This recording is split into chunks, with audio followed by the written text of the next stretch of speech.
What up, world, and welcome to episode 2 of Stunt Corner podcast with my homie George Iteka Boutros. That's to make us new rebels. Yeah. I'm on my mission, oh yeah. I'm on my mission. Don't get it twisted. I'm on my mission, oh yeah. Don't get it twisted. I'm on my mission, oh yeah. Don't get it twisted. I've been fortunate enough to be a stunt performer in Vancouver, British Columbia for 6 years, and this was my first friend with 10-year tenure in the industry, all around bad motherfucker, a silent ninja, an incredible friend. Welcome, George Boutros. What's up? That was an intro. George, so what was your first martial art? Originally, Capoeira. Capoeira? Yeah. Cool. For anyone out there that doesn't know Capoeira is an Afro-Brazilian martial art. It was a martial art created by slaves, and it was hidden with a lot of dance elements. Yeah, that's true. Yeah, so Capoeira. How old were you when you started Capoeira? Oh, man. Okay. I was about, I would have to say about like 7 the first time I got into it. 7? Yeah. And where did you start training? Downtown Vancouver, like somewhere on Thurlow and like around that Dunsmuir area. Capoeira is an incredible martial art. I would take a moment to check it out. And George is incredible at it.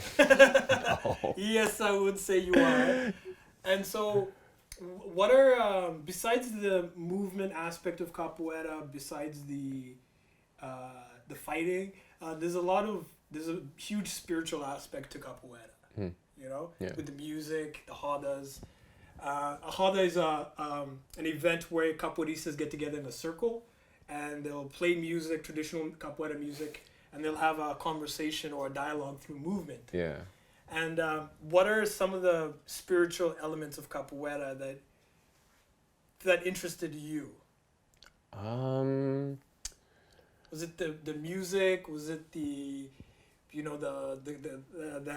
circle that we create when everyone comes together? The rodas were probably like where it was for me the most, like where I would feel like, I guess, the most connection. Yeah. Just, energy, music, like that synchronicity with the two, that was like, it played a big part for me, because like when I was a little kid, I was the youngest in the academy at the time. So like, I think by the time I was about like 10 or 11, I was in class with like 30-year-olds. So it was like getting into the roda was surviving. Yeah. Yeah, that was what it felt like. And it was like, okay, you have to kind of learn this rhythm. But like at the same time, I was always more like trying to be the faster one, trying to always be like, let the music push me to, do more. Yeah. So that was always my thing was, the connection with music, and I guess pushing yourself was always a big thing for me. And Capoeira's basis in that. So cool. That was huge. And also, I know you performed with your mother as well and traveled around. What was the name of the type of performance you did with your mom? We were a African drum and dance ensemble called Kokoma. Cool. Kokoma. What does Kokoma mean? Kokoma is actually a certain type of dance. Oh, it's a type of dance. Yeah, okay. yeah. And what region does that come from? Nigeria originally, but there is many variations around. Cool. And we spent, I don't know, I think the first time I started performing with my mom, I was about 11 years old. And we did a fashion show. Cool. Yeah, and it was all my mom's fashion at the time. Oh, so your mom was rocking her own fashion? Oh, yeah. Shit. So a little 11-year-old me, coming out there doing like a little fashion walk. And cool, man. And she's like, okay, do this choreo and, just do whatever you want to do. And I was like, oh, okay. So yeah, that's really my intro into just performing in general was my mom. Oh, so your mom was a big part of you when your youth coming up, performing and getting out in front of the stage. She was the one that pushed me to do the most. Were you a shy kid? Was this a comfortable space for you? No. Yeah, no. I can imagine if you're maybe an introvert or a quiet kid, it might be kind of intimidating. Yeah. To do that. It was just like culturally, at least from what my mom would tell me, it's just like we're not allowed to be shy. Okay. Kids are always forced and pushed to go dance and express themselves. And so, eventually it stuck. Yeah. Yeah, it stuck. I just had to find the dances that I liked. Cool. And then that led me to, breakdancing and electric boogaloo growing up and like, Yeah. doing the wave. And I pretty much just graduated as I got older. New movement came along. Yeah. So. And so with capoeira being your base and your mom helping you develop as a performer, how old were you when you made the decision to become a stunt performer? Ooh, the jump to that, I think, probably came... How old are you? 32. You're 32 and you started... I don't know, 11, yeah. That was like when I first got into anything. 7 years old. Oh, okay. Yeah. And then when you got into stunts, you were... 19, 20. So 10 plus years. Yeah. And you're still a young guy at 32. We were trying. Yeah, so what inspired you? Oh, man. I think it was the people I was around. Okay. Yeah, I grew up with a lot of people that were into doing tricking. And that was like basically where I graduated after capoeira. Yeah. Like, it was like capoeira, breakdancing, and I wanted something more. And I didn't quite find it until I bumped into a gymnastics gym for drop-in. And then that set everything off. Oh, and that's what started. Oh, your yeah, whole that career. started everything. Yeah, literally. Because I found a place where I can train and do those things that I wanted to do. I would see on TV, and I'm like, there's a place to just do these things. Yeah, yeah. Right? So I basically lived there. I went like 5 days a week almost. Nice. For like 6 years. Yeah. Yeah, and there were eventually through that developed like a community of people. And, some of us wanted to get into that like next level. And it started off with hybrid movement. Hybrid movement. Was my graduation from like performing with my mom too. So it was Okay. just like, yeah, it went from like breakdancing, okay, tricking, and then on that side it went from African dancing to just this new group I was a part of. So happy to be a part of it. Nice. And that was like, that really started to push me into the live action aspect of doing things. And I already had so much experience performing with my mom that it made it like, the transition was easy, right? Yeah. So that ended up really pushing me into developing shows, like, finding clients. And Yeah. I'm like 16, 17 years old. Looking like, for clients to go perform for. yeah, like trying to find like event planners on Twitter when Twitter's kind of just So started. safely to say that you got your hustle from your mom. Yeah. Mama Duke started Oh, off yeah. the whole shebang. She basically started the flame, and was just like kind of always expecting a lot of me. So I was like, well, I'm gonna push in my own way. Find Yeah. something you're good at and run with it. Yeah. So that's kind of what I did. Yeah.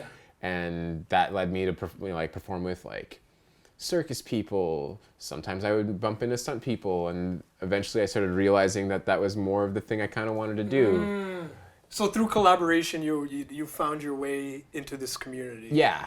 Yeah. And like a lot of the community at that time, they already would come to the gyms and they would see us train. They'd be like, okay, that's Cool. that's cool. Yeah. We'll keep an eye on you. Nice. And yeah, I just kept trekking along. And the more shows I did with hybrid, the more I realized I'm like, my skills and everything I know kind of just points to that. So I think around 16, 17, like the intent became more and more, and like More focused. Yeah, and like came down to like, maybe this is what I want to do.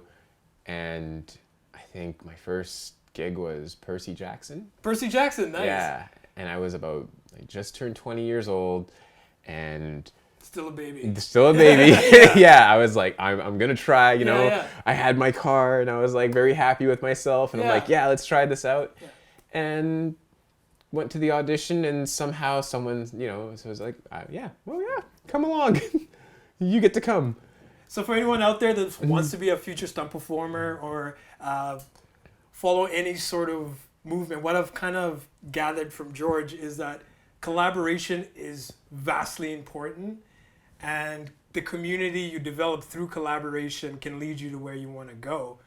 Is kind of what I'm hearing right now. Pretty much. So don't be afraid to collaborate, because collaboration is the framework for a lot of performers. Yeah, literally. I mean, Yeah, like, it's like the thing to do is to collaborate. you have to. Yeah. I mean, like, collaboration is community. So Yeah. if you want to get out there, you got to work with people, Cool, man. right? So. Nice. So Percy Jackson was your first credit. Mhm.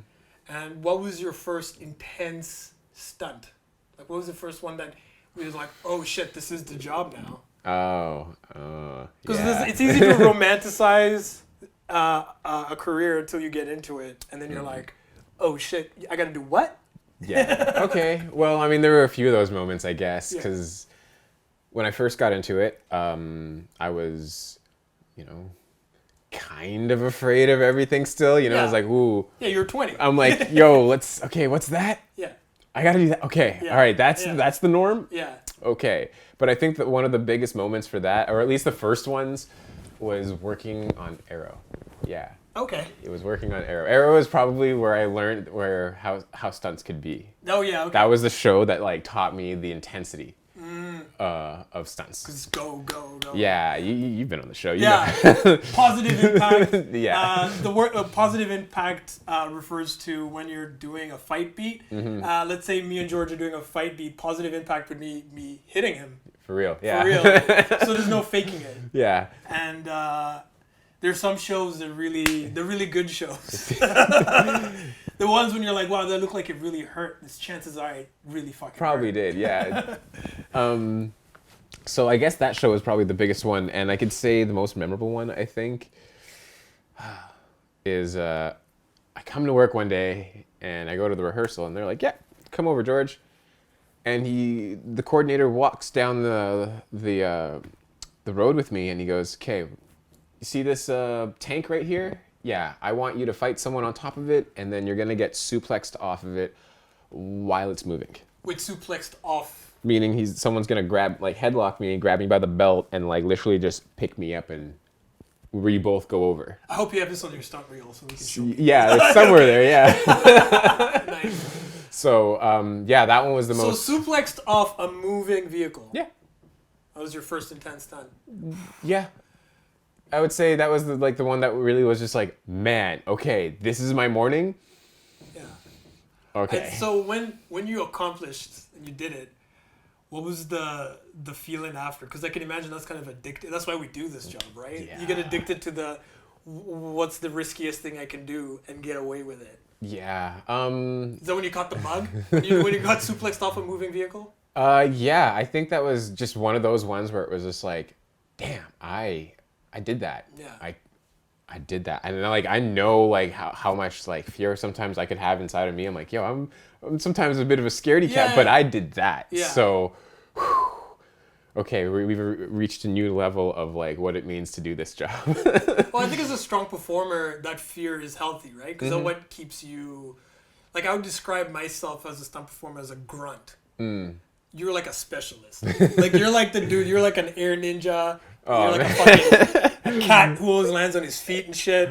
And I'm like the guy who will get thrown off something in the back. Like, a grunt. Now, with how air aware you are, and for anyone out there, air aware means when you're just inverted upside down in the air, your ability to find the ground. And George has an incredible ability to do that. I don't. Well, it can be trained. It can be trained. Yeah, it just takes a lot of falling. Yeah. Yeah. So with being so air aware, with being so movement strong, what are some of the challenges you look forward to as a performer? You know, it's not the ones that are the easy, like, you know, a fight's probably easy for you to do, like get a feet. But what are some things that really that you don't feel as confident in, that really you feel like gets your heart like, things that get my heart going? Wires. Wires, and I'd say air ramps. Air ramps? Yeah. Would you want to describe what an air ramp is to the wonderful guests out there? So an air ramp is basically a gas-powered catapult. Yeah. I would say that's pretty much what it is. You would have a tank and a plate that would be right there, and it would have a small switch. So as soon as you pressed it, whatever happens, like it would throw you up. But you can set this at different pressures. So when it's set like 200-300 pounds, you touch that with a feather, it so imagine yourself on that. That's what happens. Yeah. So those things I've actually never done on camera. I've done them in rehearsals, and it is probably the one thing that I'm like, oh. Get your Yeah, I'm like, that one always gets me, because even when I was rehearsing on it, I did have an experience, just candidly. I tried to step on it and didn't keep my leg braced enough, and my knee came straight into my chest. It hit me in the chest, and it lifted me off the ram and shot me backwards. The other way? Yeah. Oh, no. So it was like, I stepped and I was about to go, my knee came up, and I went and landed on a mat, just seated, and I was just like, okay, let's try that again. But yeah, that was like, they were always like, keep your leg braced, and I didn't keep my leg braced, but thankfully that only happened, because I was just like, oh, I took it in and just like tried to fall off of it, and that was all I needed. Because it is a very dangerous apparatus. It can hurt you. It is unpredictable. Once it's hot, it stays hot until someone turns it off. So it's not something to be played with. As a stunt performer, there's a lot of variables that tend to happen when you're setting up for like a wire gag or an air ram. And with that being said, now we are in an industry where CT is it's an inevitable. Some may say it's something we have to always be sure. And concussions that happen on work, it's a dangerous job. As much fun as it is, and all as much as the viewers and people love enjoying film and TV, these performers put their lives at risk, and their consciousness, their own livelihood. Now, have you ever had to deal with a concussion? Yeah, many times. Many times? Yeah. Now, with dealing with those concussions, does it scare you as a performer? And I'm just asking that open and honestly because, as any professional athlete, a football player, it's a possibility. When we're in an industry where that's a reality. Does it scare you? Enough so not to want to do To an extent. I understand when I first picked this job that there was these things that were just apparent and that they're there. And it takes a certain type of person to be okay with that. It just open-heartedly, it does. You have to be kind of different. Just you gotta be a bit crazy. You gotta be a little different. But it's just something that it comes with, you got to take the good with the bad. Right? Okay. Because it's not you can do your best to try and avoid the situation, but it's pretty apparent that you're not always in control. Right? You are at the mercy of the apparatus. You are at the mercy of the wire, the people doing the math, the riggers, the installations to hold you up. Right? That's a lot of trust. Right? And sometimes I don't even know these people's first name. You know what I'm saying? You have to have a large yet strong heart to accept all of this and have that control taken out of your hands. Very well put. So, I've, strived to understand concussions my best. I've had a few myself even before I was in said stunt world, training. As a kid, I have concussed myself learning all these abilities I have and skills I've done. And then still been able to be like, no, I'm not afraid. I'm going to keep doing this. Right? I landed on my head. That was my fault back then. Maybe now at work, it's not. But, there are several levels above you that are in control saying things, and you are just at work. It's just another day. You're just at work, and this is the work you picked. So if you didn't want the job, or if you didn't want the concussion or risk of it, I would suggest finding something else. I would be an actor. Fair. Right? I would be an actor. This job is, I wouldn't say it's for the faint of heart, but if you are looking for a challenge and you believe that that's something that appeals to you, then you're going to do something for your art. You're definitely going to do something. You're going to leave a bit of yourself in it. And that's what every stunt performer does anyways. And we get a kick out of that. That's our love for that, I got to be a part of this, and I got to do that. It's no different from an athlete winning a medal. Every time you do your stunt. you might as well be given a medal for you did that. Oh, okay. Cool. Right? Yeah. So, I mean, if you don't take pride in it and if you don't like it, then yeah, you probably shouldn't do it. Yeah. Yeah. Now, what are some of the what are some of the rituals you have following a concussion? What are some of the supplements? What are some of the? Do you just take some time to like? What do you do when you? Well, I mean, coming to a concussion state and understanding that is, well, there's a few things because a lot of things happen in the 6 days or 7 days after a concussion. Yeah. You go through a lot. Yeah. Time is the only thing that can heal a concussion. Yeah. And not having another one, of course. I know what you're saying. But it is no laughing matter, I know, but that is how okay you have to be with it. Yeah, you kind of have to be okay with the reality of what could possibly happen. Mm-hmm. So for anyone out there that's looking forward to being a stunt performer, is that know very well that you have to train at a level that allows you the least amount of error. Yeah. You have to spend enough time, training like you have growing up Mm-hmm. and being committed and dedicated enough that when you do run into these times when, because a concussion is no joke. Mm-hmm. Like that's a change of a personality, possibly. That's a lot of shit can happen. So, as glorious as it seems to be a stunt performer, it's not at the end of the day. You're being tugged around on a wire by people that you don't really know their first name through fire maybe, and you have to trust that these people have your best interest in mind. So remember, train as much as you can to prepare yourself. Yeah. So George, you get into the stunt world in your 20s, and now you're what would they call them? Not a novice. It's how the levels go. There's novice, there's expert, and then there's, like you're hitting your 10,000 hours. Yeah. The 10 years, like I would say, it like takes 10,000. seasons. Yeah. So it's roughly 10 years is the 10,000 hour mark as a master. Okay. And that's so you are proficient as a stuntman. Mm-hmm. You're proficient as a performer.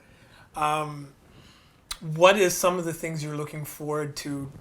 Everything you've learned in these 10 years and moving forward with. Because it feels like you've taken a master program for 10 years. Okay. What are some of the things you want to use, these new tools you've picked up in the 10 years, these friendships? What are some of the things you're looking for the next 10 years? Next 10 years with doing stunts in general? Just in life and stunts in general.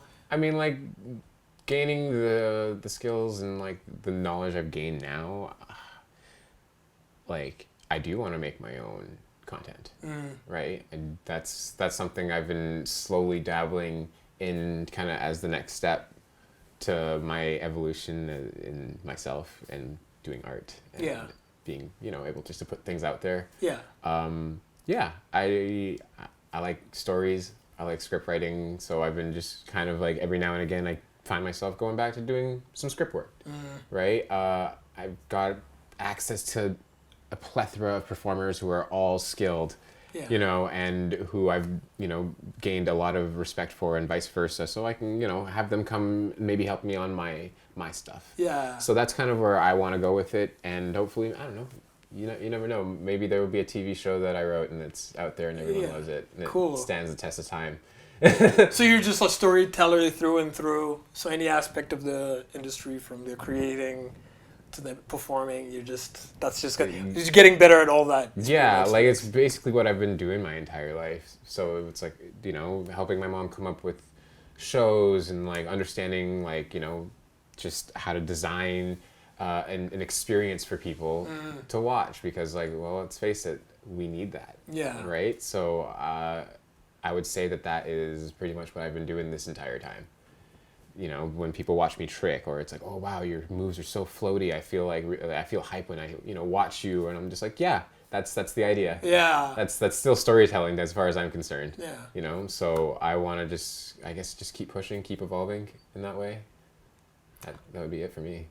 Nice. And so your mom is Nigerian. Mm-hmm. You were born in Nigeria. Mm-hmm. Where in Nigeria were you born? Calabar. Now, when's the last time you were in Nigeria? I believe I was like 27. 27. Yeah.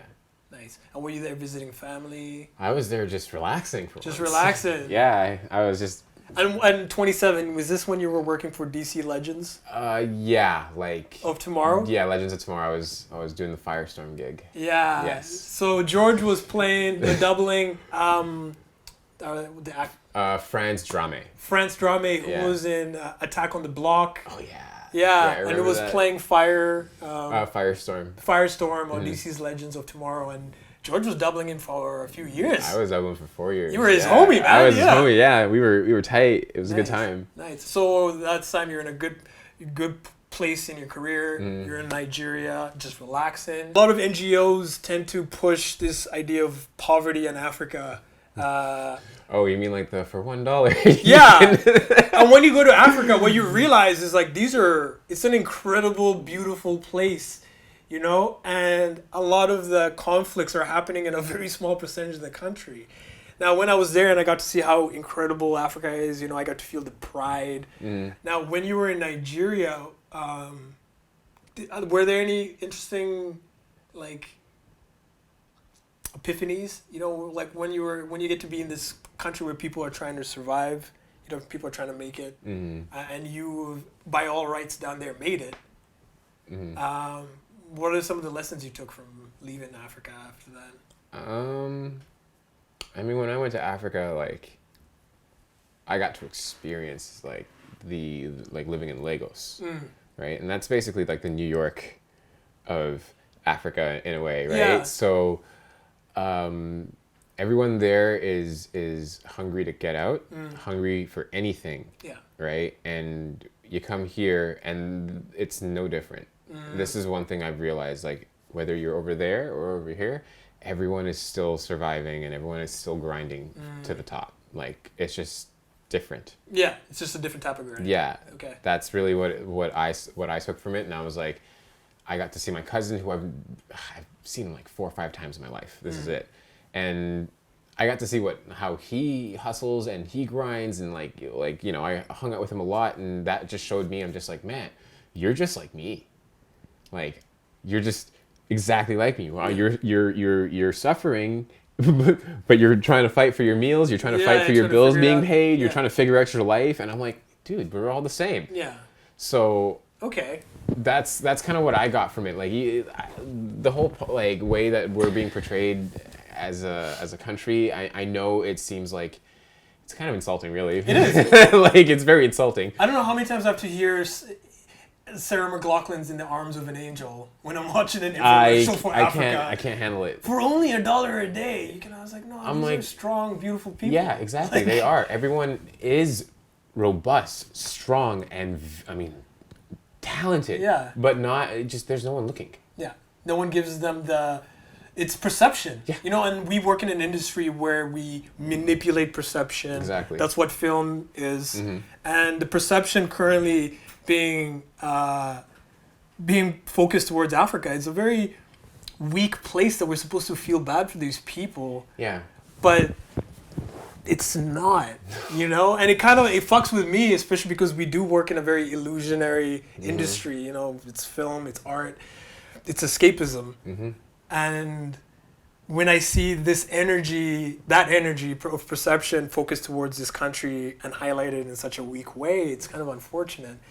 And that's why it's so wonderful. I get to sit down with somebody who was born in Nigeria, and I get to talk to him and see and share those examples, because I don't get to share that with too many people. Yeah. You know.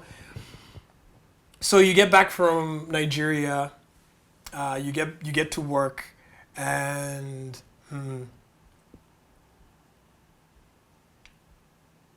what are some lessons since you've stepped out of your 20s that you've taken to heart? Like in my 20s, I remember 23, one of the most valuable things I ever told myself was, I don't know shit. Okay. I remember being 23, I don't know what happened. I remember waking up on like a Thursday and telling myself, I don't know shit. And that was one of the most liberating thoughts I've ever had. Fair enough. And so was there any thoughts in your 20s that you were like, that are like the highlight of your 20s?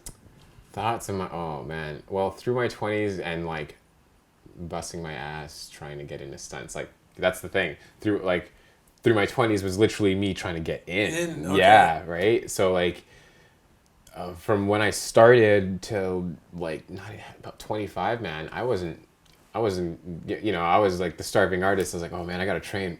Okay, I'm not getting any calls. Yeah. Like, do I do this still? Yeah. So like there was a whole bunch of uncertainty, right? So what do I have to tell myself is like, okay, you know what? It's all gonna work out somehow. Yeah. Right? No. I just gotta keep pushing. Like those were my mantras through that period of my life. The other half of it was, okay, I'm here now. What do I do now? What do I do? Yeah. Okay. So, and then going through that period up until now was literally just, okay, I just need to do my best. I need to let my work speak for myself. And just come home in one piece. Yeah, because we're somewhat in an industry where you're like almost, it's like you're as good as your last job. Honestly. And you got to kind of bring it every time you're at work. It's a game, even if it's just for like a chill day. It's just like whatever. You might be doing something not as scary or whatever, but you still, there is like a little bit of attention you need to have on set. You are a representation of safety. Yeah. Right? And yourself, because you are your own business. Exactly. Right? So you're a representation of self. And to bring anything less than on any given day at work could potentially hinder you. Yeah. And like that was a very burdening thought, you know, going through your 20s. Yeah, so that's my question. How have you dealt and managed those expectations? Don't let them overwhelm you, even though sometimes they might, right? Be able to pull yourself out of that mental state of like, oh shit, like, oh, what did I say? Did I say someone like? I can't count how many nights I've actually come back from work and been like, oh my god, I didn't do that. I ruined it. I ruined it. I'm never gonna be called back again. Exactly. Yeah. It's and I think that also comes from because you just appreciate being in this work, and it's kind of scary when you feel like, well, I hope I'm being my best at all times. Exactly. And which is like kind of I think any employee of any field should be able to be Feel like. that way, yeah. But I think there's a comfortable place you have to be before you start driving yourself a bit crazy, because it is kind of nerve-wracking when you're like, you panic induced because you think I fucked up my job. Yeah, exactly. And especially like if you've made the switch to that being your only source of income and that is your job. Yeah. So that, you know, that's any stunt person would be like, the phone's not ringing. Yeah. You know, that's stressful. Yeah, it is. It's a stressful thing, and Yeah. and there's no guarantees. And I think that's why for somebody like you who's made it as long as you have, speaks to your work, because there's no way you would have still been here. Somehow, man, I guess I'm just really humble about it because I'm just like, okay, I know that my peers have a higher standard, and even when they came into this, it was like you had to be X Pro this, X Pro that, and I was like, I'm not X Pro anything. Yeah. Right? I'm not even at that level of X Pro or even Pro, I would consider. I'm still learning things. Yeah. Right? So I also do really think that thinking that I'm not the best I can be, and I know that there are other people better than me, and I know where I am at the ladder, that's kind of what's kept me like coasting through the waters to this point, is because like I know where I am, I can always work harder, and I need to be okay with that. Okay, so just a hardened, scheduled, consistent improvement. Yeah. You know, like there's no hitting a plateau and just staying at the plateau. And for anyone out there going for your goals, is to make sure never get comfortable in the plateau, right? Because you develop a skill. You generally how the chart works for developing a skill is that you'll get like an initial hit, and then you'll plateau for a while. And that's the place that a lot of people tend to quit before they hit the next, and then they keep going slightly, and then you plateau. So never get comfortable with where you're at. You know, you could always get a slightly bit better, and that's always going to improve your dreams. You know, improve everything. I think also what it really improves is just because in this industry you kind of do have to have a bit of tough skin. Yeah. And I think that just improves like your inner courage. Yeah. Like, you know, on the inside, how do you feel to how you portray yourself on the outside is always different. Yeah. But like, yeah, knowing where you are, like I always feel is just like, okay, I get that there are always people better than me, but I'm doing this and I am still going forward. Like there's no going backwards. Yeah. Right? There isn't. That's not an option. Yeah. So I've always just been like ready to just keep looking forward as much as I can, because even if I did make a mistake or something, or I don't feel like I did it as good as I could do it that day, I'm just like, all right, I know I did that, but I'm still going. Yeah. And a lot of people, you know, they might mess up and that might be too much anxiety anyways.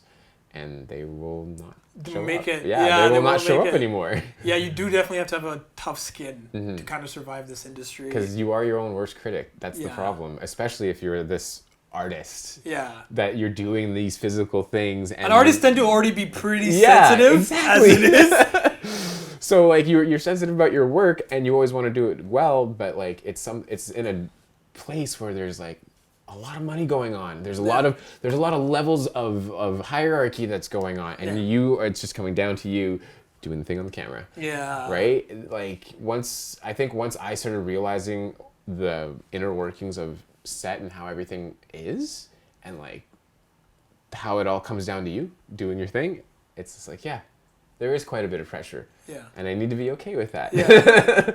So if there's any advice you'd give out there, you'd say being okay with pressure. Yeah. It's kind of thriving in that surrounding. Because like, I mean, when do you ever really evolve is when you're under pressure. That's true. Exactly. Yeah. When do you really build a new frame of thinking? It's when you're under pressure. Yeah. Right? Or see something from a different angle. It's like, oh, wow, I went through that. I have new insight. Yeah. So every time I've done a stunt or I've been in a stressful situation, it's just like, I have to be okay with that. I shouldn't let this take me over, right? And I mean, like, there are a lot of kids now that are growing up that might have that problem, I feel. Yeah, it's true. So if they're going to choose to be in this realm of work, I think they just need to really understand that, like, it's okay to be under pressure. Yeah. You hear that, kids? You gotta eat that pressure. It's okay to be under pressure. You have it's good. It's only at work, right? That's all it is. It's only at work. And it's a lot of pressure because, like you were saying earlier, is that a lot of the higher ups are ex-Olympians, on top of their field. Yeah, on top of their field. And in the last, how many years would you say there's been an influx of new performers? I would say in the last 10 years. Yeah, in the last 10 years, there's been an influx of, new performers, trickers, parkour, new people with different types of experience or movement experience. And so it is intimidating when you're a generation just under ex-Olympians and heavyweight champions. Kickboxers. And everything like that. Yeah. So, like, you want to pay homage to those people because those are the people that are seeing, that are trusting you. Yeah, now they're trusting you to be like, pass the torch on. It's like, here you go. It's a big torch, but you can handle it. Yeah. Yeah. So in the last half of this year, during COVID, during the shutdown, where we've all had sufficient time to just think, because we had nothing much else to do but think, maybe bake. Bake. Yeah. So with the last half year, what are some things that you've been allowed to marinate on? What are some of the things that you've kind of, since now all of a sudden everyone's been removed from the thing they do, their schedule's been like thrown in the air. Yeah, out the window. Yeah. What are some discoveries you found out about Iteka? Oh, me? Oh, well, to answer that question is, I really love my job. You really love your job? Cool. Yeah, I really like doing film stuff. I really loved art. I really love to do those things. Cool, man. I miss training. Okay. Like, during the shutdown, it was like, well, there's no more gyms, no more acrobatic places. It's cold outside. There's not many places to go do those things that I was doing just to keep normal. Yeah. Yeah. So what was I doing most of the time? I was going to martial art places. I was going to gymnastics facilities. I was going to the gym. Yeah. Those are the things I enjoy doing. That makes me me. Just, part of being. Yeah, and to not be able to do those things and to find something else was like a little hard. Because I was like, oh, okay, I don't necessarily work out at home, which it's different when you work out at home, of course. Yeah. Because you don't feel as motivated, I would say. Yeah. Right? But I picked up rollerblading. I got more into my music. I produced. Made more music. Yeah, I made more music. So I was like, that was a thing. I picked up finger drumming I wanted to maybe like, I was like, oh, I could do like live shows or something. And Cool, just man. more hobbies came out basically Cool. to fill in that gap because I was missing the same, I guess the gratification of doing such things. Yeah. Like I do take a lot of pride in being able to do that stuff. Yeah. And to not is just like, well, I've been doing that for like my entire life, Yeah, bro. yeah. Right? So to have it stop abruptly or like be disrupted in a way that it's like hindering me, like holding me back, and I'm like, I really need to find something else to do. Well, what do I like to do? It's interesting. So most of the stunt performers I've talked to with the creatives, Yeah. I've found that during this lockdown, they've just picked up more hobbies. Exactly. You know, not to say not everyone else has, but it's interesting that your default is already just to learn a new skill set. Because as a stunt performer, That's all you do. all you do is learn a new skill set all the time. Mm-hmm. So for you, this lockdown, you've just kind of realized, A, you really love your career, your job, and B is that you've picked up more skill sets Yeah. for your career. Yeah, basically, I was like, oh, you know what? I'll start learning how to rollerblade. So I bought some rollerblades just before the lockdown like took place, and that was literally what I was doing like most of the day. It was like, well, I don't really have anything to do, so I'm just gonna go rollerblade. I'd come back. I've already did basically my exercise for that day, and then I would make music. Cool, man. And that was kind of just the way I was able to just get through that, like those times just being locked up inside. Yeah. It's like I'm a nut. I really need to do things. Like Yeah. whatever it is. My fingers need to be either tapping on something, I need to hear a rhythm, or physically I need to be just rolling around on the floor doing handstands. Anything. Yeah, anything. So that was like a big reminder of how much I use physical exertion for my mental health. Nice, man. Which Yeah. is important. Like, yeah, the first few weeks of the lockdown, my mental health just Right? Exactly. gone. And there's probably a lot of people out there who also felt the same way. Mm-hmm. And also one of the charts that really kind of scared me during this lockdown was seeing the overdose. Yeah. Because that and I've dealt with my own issues with drugs and alcohol. And when I was reading or looking at those statistics, I was like, holy shit! What if that was like me in that number? Mm-hmm. And you know, in working in such an extreme career, there's a lot of extreme personalities also that work in this career. And you know, mental health is probably one of the strongest themes I've noticed the stunt community keeps an eye on. You know, is people's mental health. You know, It's really important. it's really important, and I think a lot of performers were probably struggling like everyone else was. And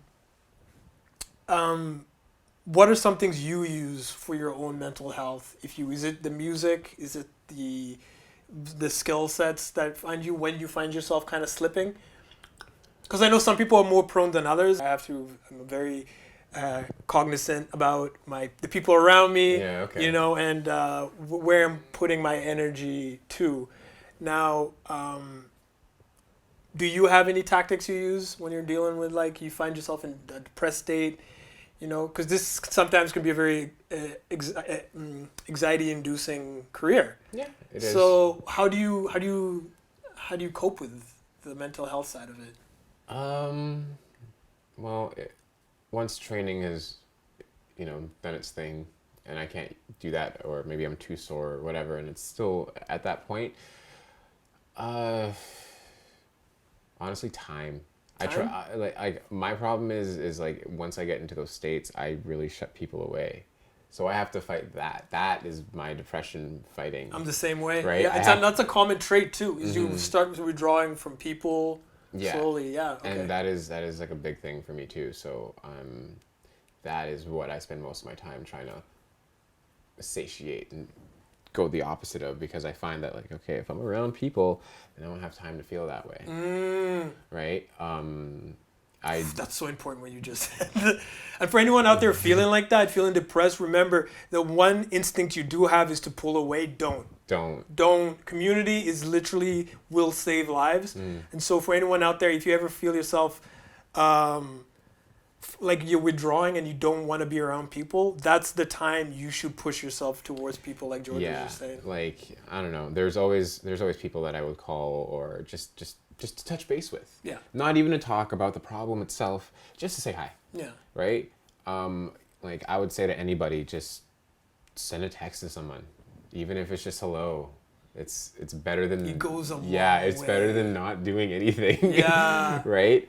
I'd say just when I'm in that state too, just hobbies. Your hobbies are really important. They can get you out.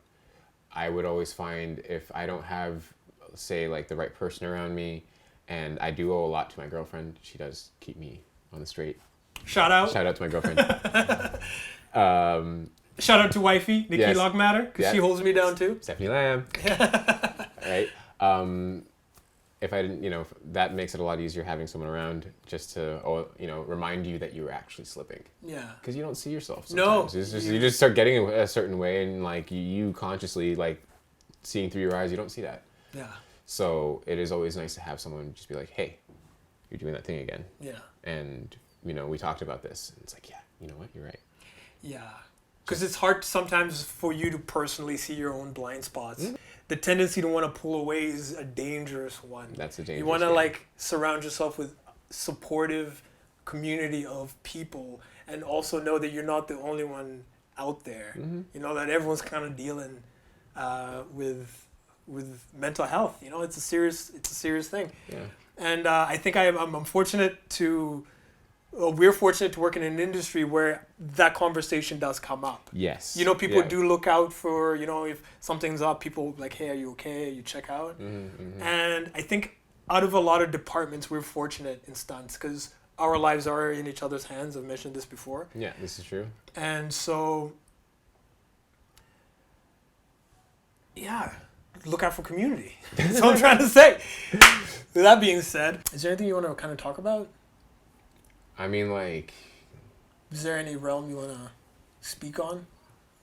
No, I think we've been speaking on the realms. I'm pretty much always, like, advocating. Yeah. Those are the things I'm like, yeah, you should really... Well, I'll finish... What I'll finish with then is... what are George the Silent Ninja Boutros' 3 laws? What are the 3 things that right now in your life at 32 oh Lord are your code and conduct, that's a hard one. There's only 3. Okay. Yeah, you can only, Love yourself and do your best. Love yourself and do your best. That's something I love like. that. I suffer sometimes to try and do all the time. Like, Yeah. love yourself and do your best. Yeah. That would be literally 1 and 2. The third one would probably be Love yourself and do your best. Yeah. Because sometimes it is hard to love yourself. It is. Yeah. And don't be blind to what's in front of you. Don't be blind to what's in front of you. Yeah. Love yourself, do your best, and don't be blind to what's in front of you. Yeah. I I like would say those are things I'm trying to fight with, and those are trying to be my laws right now. Yeah, loving yourself is a really big one. And especially sometimes if you're not fortunate to have somebody around you to remind you that, it is hard to look in the mirror and remember yourself you are worth it, or, especially when you're having one of those days. So thanks for staying tuned with episode 2 of Stunt Corner Podcast. Make sure to hit that subscribe button. And George Iteka Boutros. And for anyone out there wondering what Iteka is this wonderful man's African name. Do you want to tell us what Iteka means? It means grandfather. Yeah. That's what it means, like, fully. It's because you're an old ass soul. Is guess. that what it is? Because you I- are. I'm gonna just drink on that. So stay tuned for next episode. And George Boutros, it's been amazing. And peace out. New rebels, we the new rebels. They be saying good is bad, they be saying bad is good. Everybody got it misunderstood. I don't know what happened, everybody get to tripping, all the Christians get to slipping. Seem like everybody switching, everybody get to going off the deep end. They was doing good until the weekend. They ain't hit the flow with the knee bend.